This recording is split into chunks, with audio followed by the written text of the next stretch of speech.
Bismillahirrahmanirrahim. Hari ini 11 Ramadan, tepatnya 11 Maret 2025, pada Satu Ajar lagi mengadakan Jihad Ramadan ya di Nurul Islam.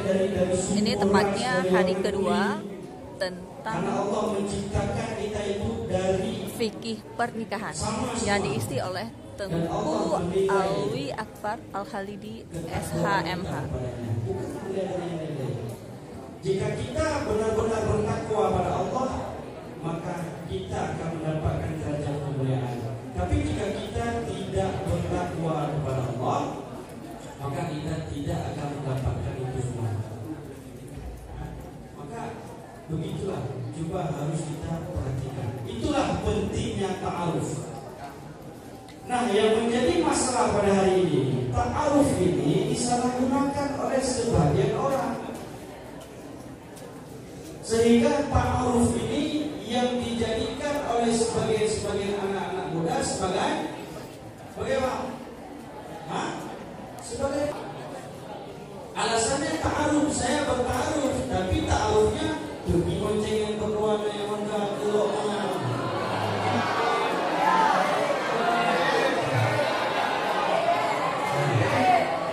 Itu bukan ta'aruf. Nah,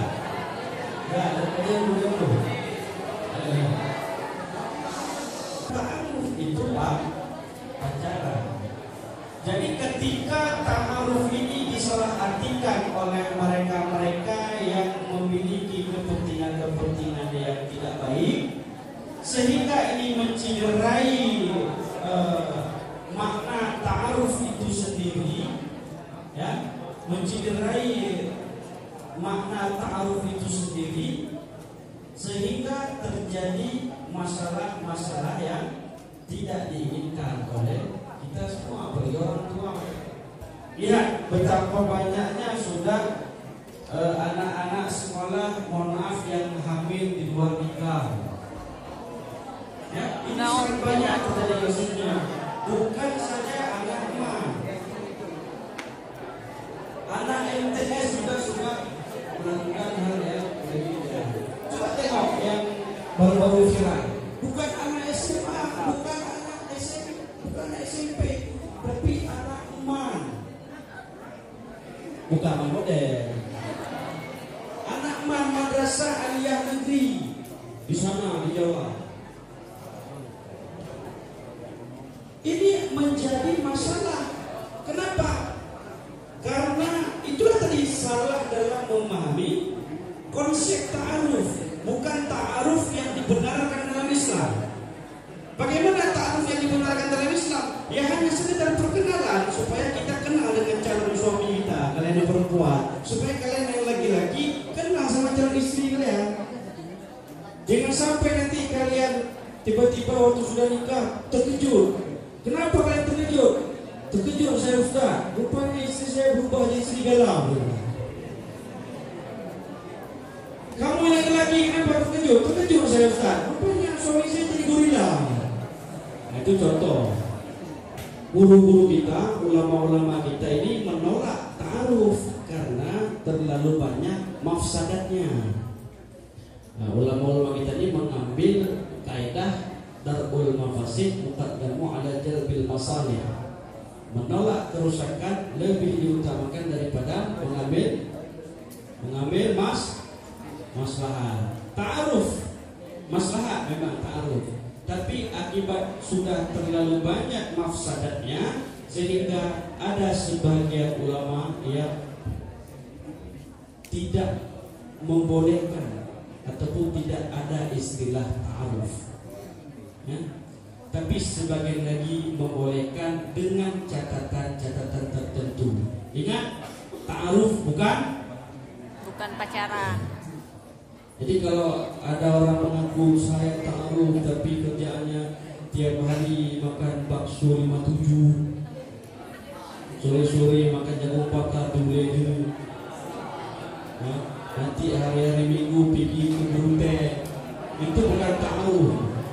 Ya, itu bukan ta'aruf. Tapi apa namanya?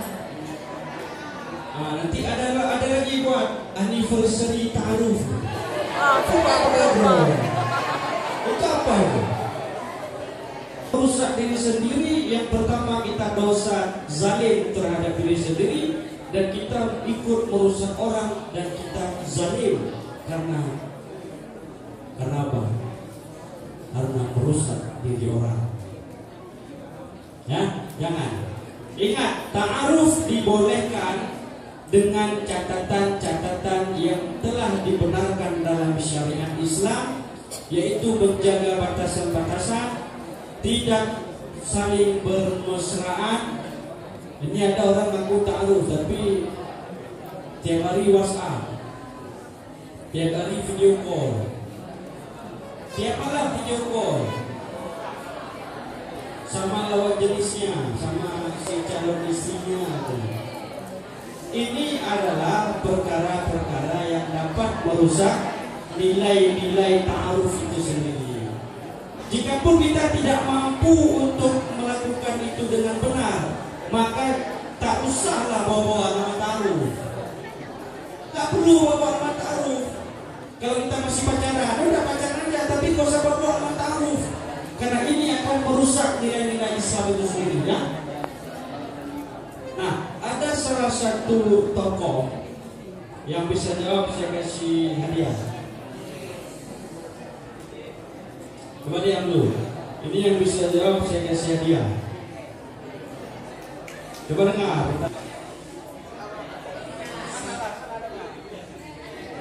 Perkenalkan dulu, perkenalkan diri.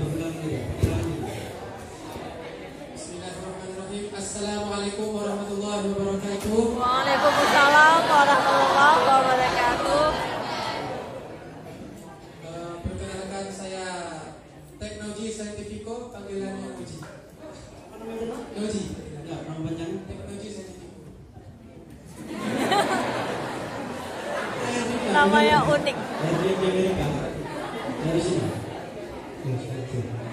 Salah satu orang kafir Belanda yang berhasil masuk ke dalam lingkungan orang Aceh, sehingga berhasil mempengaruhi orang Aceh dan memenangkan Belanda atas Aceh adalah bernama Christian Snow Purduanya, yang apa namanya, lengkap atau panggilannya dulu Abu Putih. Nama syekhnya siapa? Nama syekhnya?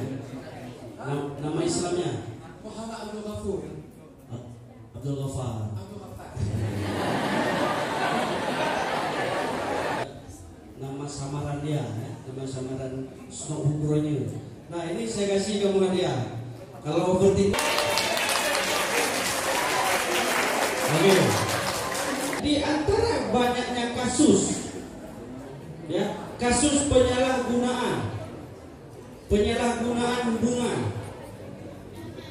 Apa penyalahgunaan hubungan? Zina. Siapa yang paling dirugikan? Perempuan atau laki-laki? Perempuan, kan? Laki-laki aman-aman aja dia. Dia selesai, sudah selesai ya. Siapa yang nanggung? Kalau punya anak, siapa yang nanggung 9 bulan? Siapa? Yang nanggung malunya, perutnya besar, tengok semua orang, siapa? Maka kalau kalian benar-benar menjaga itu semua, benar-benar menjaga larangan dan perintah yang dari Allah itu, bagaimana Rasulullah telah mengangkat derajat wanita. Rasulullah capek-capek mengangkat derajat wanita, tapi kenapa kita sekarang sendiri yang menjatuhkan lagi? Ingat dulu pada zaman jahiliyah, ketika lahir anak wanita langsung dibunuh. Ya, dulu ketika lahir anak wanita langsung dibunuh, dikubur hidup-hidup. Wanita tidak ada daya sama sekali. Ya, gak ada daya wanita. Kenapa? Karena langsung dibunuh. Dan pada hari ini Rasulullah membuat suatu ultimatum. Rasulullah mengangkat derajat wanita agar wanita itu tidak bisa dijadikan alas kaki oleh laki-laki. Khitbah. Apa itu khitbah? Meminang. Ayo, apa itu khitbah? Tuh. Zaman dulu ya, zaman dulu itu orang tidak ada seperti sekarang. Ayo coba fokus kembali. Fokus kembali.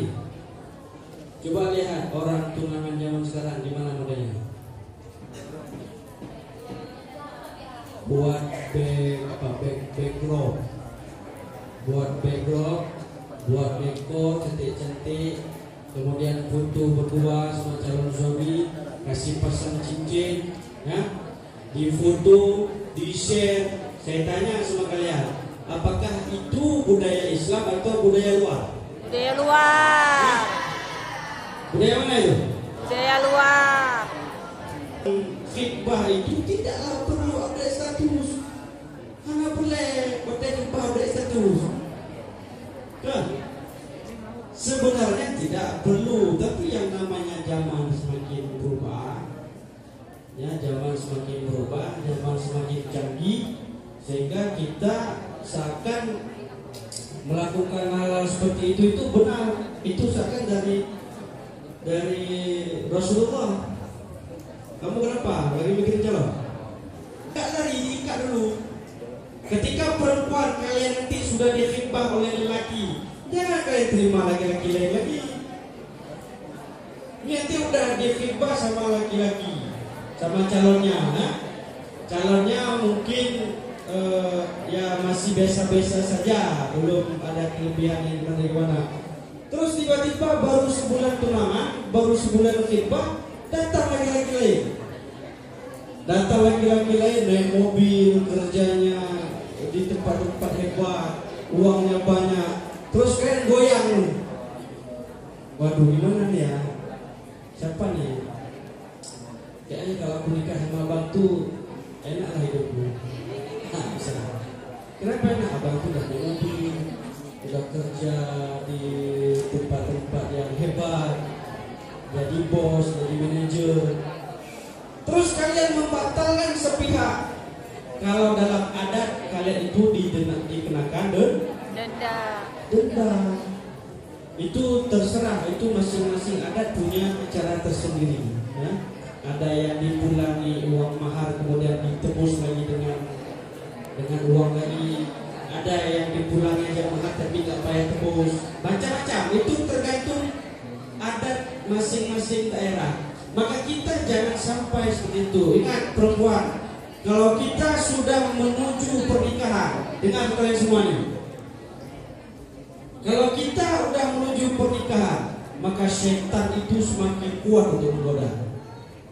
Ya, semakin hati kita tertanam untuk mau menikah, semakin digoda. Dikasih nampak orang lain yang lebih hebat dari calon kita, ya?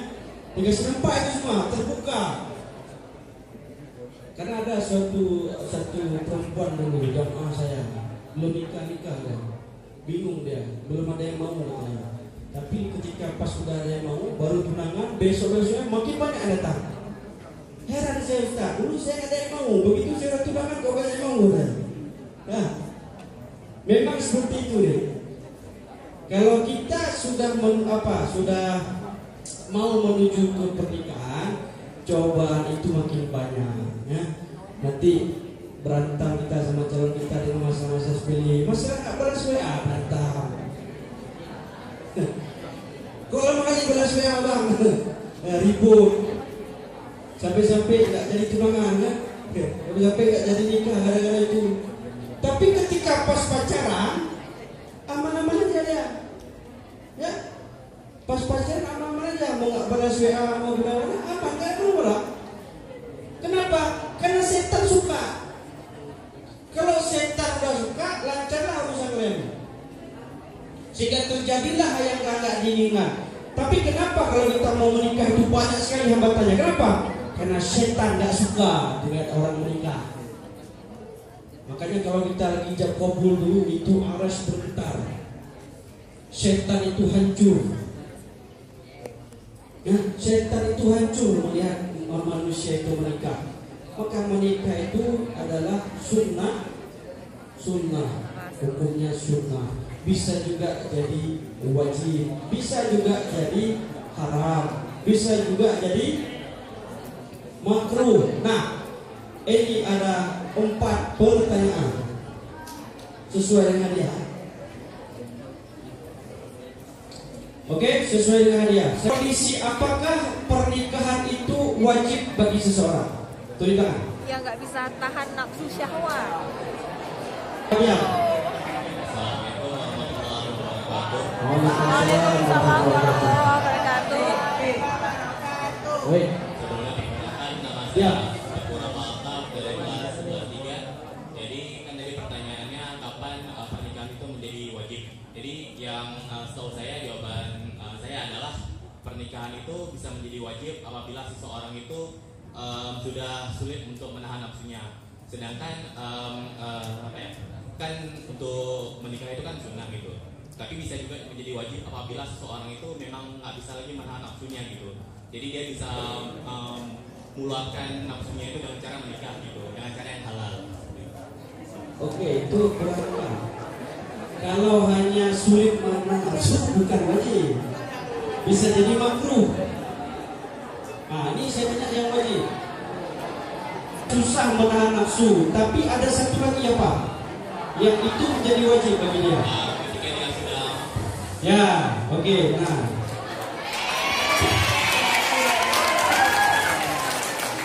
ya, ketika seseorang sudah mampu untuk menikah, mampu apa? Mampu finansial, mampu ini kita mampu mentalnya, finansial nggak ada. Hah? Tapi mau nikah belum siap untuk nongkrong untuk meninggalkan nongkrong 24 jam di warung kopi, belum siap. Belum siap meninggalkan main Mobile Legends, itu belum siap jadi suami. Belum siap meninggalkan game PUBG, belum siap jadi suami. Belum siap meninggalkan game slot, belum siap. Belum siap meninggalkan game Free Fire, belum siap. Belum siap mental untuk menikah. Kenapa? Nanti istrinya sibuk bekerja di luar, dia kerjanya di dalam rumah. Itu kalau dapat kayak itu suami, bagus dibuang ya ke tulangnya. Karena nggak bermanfaat ya. Oke? Nah, berarti itu dah. Siap finansial, siap Mental. Oh Ustaz, kalau dia nggak siap finansial gimana? Nah, maksudnya gimana nih finansialnya? Ayo coba dia. Oh, tapi calon saya belum ada kerja tetap. Diam, fokus. Ayo, dia fokus. Falyakul khaira aw liyasmut.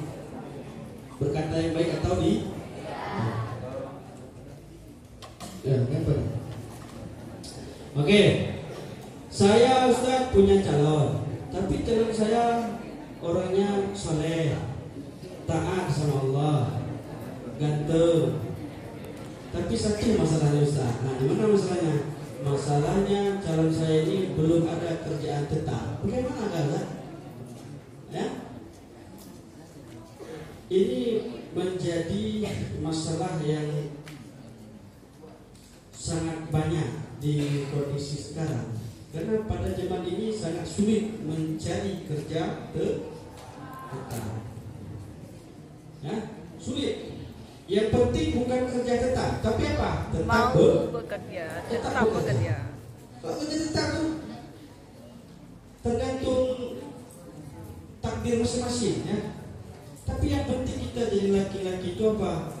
Tetap bekerja, mencari nafkah, kita mampu menghidupi bagaimana kondisi dunia sekarang, kita mampu, kita kreatif, kita inovatif, kita menciptakan sesuatu, kita buat, kita cari.